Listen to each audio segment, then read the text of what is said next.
ба шабакаи қадамшои соев обуна шавед.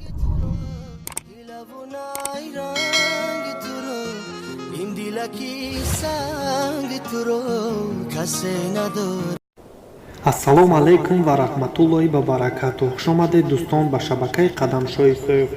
барои пешрафти шабака ҳатман дар навор лайк гузошта ва обуна шавед. фикри худро дар зери навор нависед.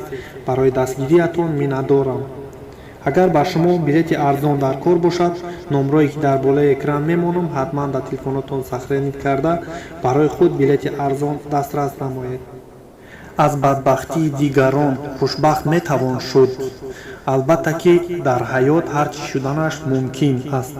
баъзан духтарҳо ва ё занҳои танҳо ба мардҳои оиладор ошиқ мешаванд ва умед доранд ки соҳиби бахти худ хоҳанд шуд. аммо ин маъмулан дигар тавр хотима меёбад.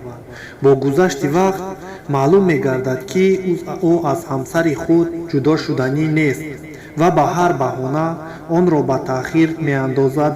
чунин рафти ҳодиса моҳҳову солҳо давом карданаш мумкин аст. аммо занҳо умедворанд ки ягон рӯз ба муродашон мерасанд. одатан мардҳои зандор дар ҳаёт таҷрибаи бойтар доранд ва аз ӯҳдаи афзун намудани занҳо ба хубӣ баромада метавонанд.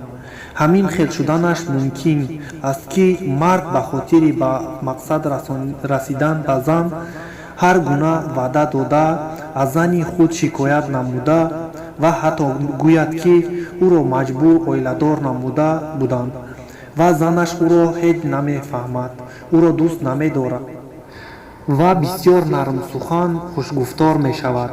ҳадаф аз ин гуфтаниҳо он дар ботини занҳо бедор намудани дилсӯзӣ мебошад, зеро занҳо табиатан ғамхору дилсӯз мебошанд.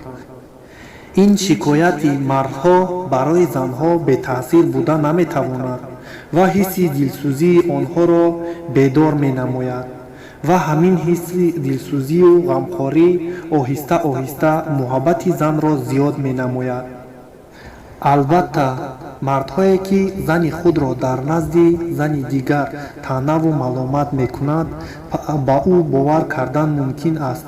пас кӣ гуфта метавонад ки туро низ дар байни дигар занҳо таҳқиру таъна намезанад? аз ин сабаб барои ӯ танҳо маъшуқа лозим асту халос. ба ақидаи психология танҳо қисми муайяни занҳо ба доми мардҳои зандор меафтанд. маъшуқаҳое ки худро қурбон месозанд, ин гурӯҳи занҳо ба фикри худ мардро ҳаматарафа фаҳмида метавонанд ва аз ин сабаб ҳамеша маҳбуби худро мебахшанду ба шарту найрангҳои ӯ созиш мекунанд. онҳо фоҷиаи зиндагии маҳбуби худро бо дилсӯзӣ фаҳмида ӯро тасаллӣ медиҳанд.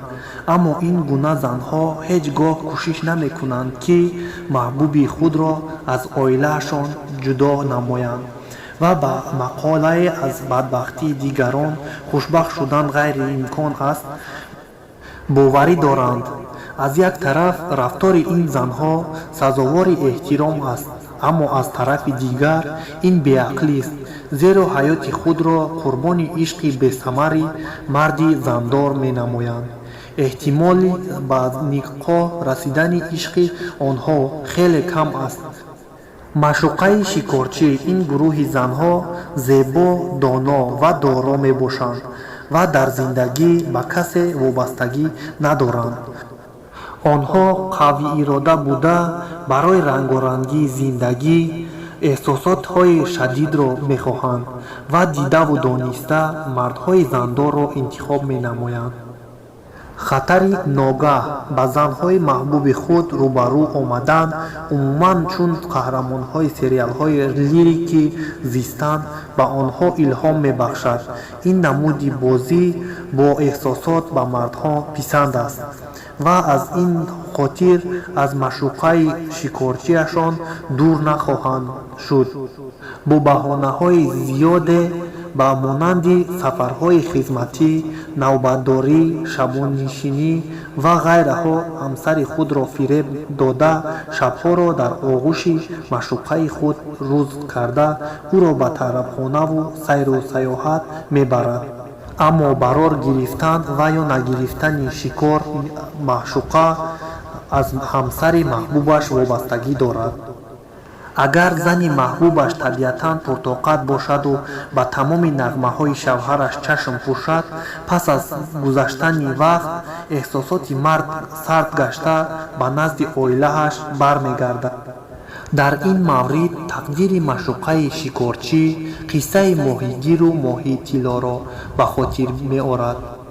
маъшуқаи орзупарвар ин намуди занҳо бениҳоят нозукдилу хаёлпараст мебошанд ва ҳамеша дар осмони орзуву ҳавасҳо парвоз карда ба ҳаёт бо айнакҳои гулобӣ назар мекунанд.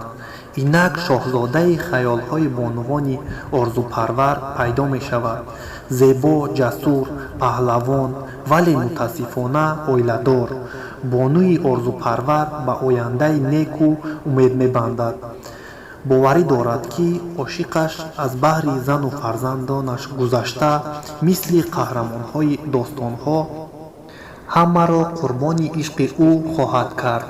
ин тоифаи занҳо агар бесамар будани ишқи худро дарк карда бошанд, ҳам аз аспи орзуҳои худ фаромадан намехоҳад ва аз ин сабаб аз баҳри марди зандор гузашта наметавонад.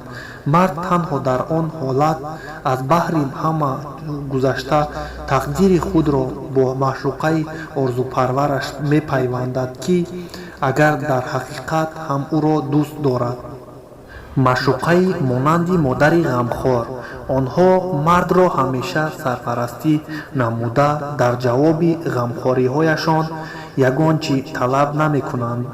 ту хӯрок хӯрдӣ, либосатро иваз карда истироҳат намо, ягон ҷоят дард намекунад, мегӯянд. онҳо ғамхорона ба маҳбуби худ, агар маҳбуби худ кӯдак аз таҳти назорат барояд, маъшуқаи модари ғамхор монанди ӯ зуд адабашро медиҳад. дар воқеъ ин гуна занҳо имконияти бештари зани қонунӣ шуданро доранд, зеро садоқати бепоёни онҳо ва тамоми мушкилиро ҳал карда тавонистани онҳо метавонад мӯъҷизае ба бор орад. аз рӯи нишондодҳо, агар мардҳо ҳамсари худро дӯст надорад ҳам барои ҷудошавӣ кӯшиш намекунанд.